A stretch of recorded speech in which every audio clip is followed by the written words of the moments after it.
Hello guys, അസ്സാം വലൈക്കും.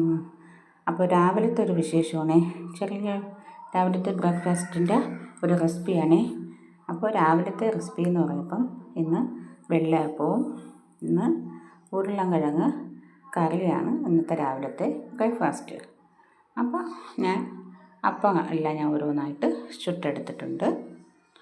അപ്പോൾ ഇനി ഉരുളൻകിഴങ്ങ് നമുക്ക് എങ്ങനെയാണ് തയ്യാറാക്കുന്നതെന്ന് കൂടെ നമുക്ക് നോക്കാം. അപ്പോൾ ഞാൻ പറയുന്നത്, എൻ്റെ വീഡിയോസെല്ലാം കയറി കാണണം, സപ്പോർട്ട് ചെയ്യണം, ലൈക്ക്, കമൻറ്റ്, സബ്സ്ക്രൈബ് എല്ലാം ചെയ്യണം. അപ്പോൾ കടുക് പൊട്ടിച്ചിട്ടുണ്ട്, കറിവേപ്പില ഇട്ട് കൊടുത്തിട്ടുണ്ട്, തക്കാളി, ഇഞ്ചി, സവാളയും കൂടി ഞാൻ ചെറിയ കഷ്ണങ്ങളാക്കി വെച്ച് അത് നമുക്ക് ആഡ് ചെയ്ത് കൊടുക്കാം. കടുക് പൊട്ടിച്ചിട്ട് ആഡ് ചെയ്ത് കൊടുത്തിട്ടുണ്ട്.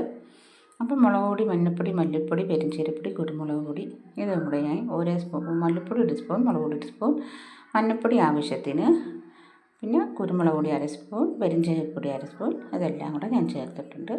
അപ്പോൾ ഇത് ഉരുളൻകിഴങ്ങ് വേവിച്ച വെള്ളം ഞാൻ മാറ്റി വെച്ചിട്ടുണ്ടായിരുന്നു. ഉരുളൻകിഴങ്ങ് ഞാൻ വേറെ പ്രത്യേകിച്ച് വേവിച്ചെടുത്തത് ചെറിയ കഷ്ണങ്ങളാക്കി വേവിച്ച് മാറ്റി വെച്ചിട്ടുണ്ടായിരുന്നു. അപ്പോൾ മഞ്ഞയ്ക്കും ഞാൻ വയ്ക്കും. അപ്പോൾ ഇന്നത്തെ ബ്രേക്ക്ഫാസ്റ്റ് റെഡി ആയിട്ടുണ്ട്. അസ്സലാമു അലൈക്കും.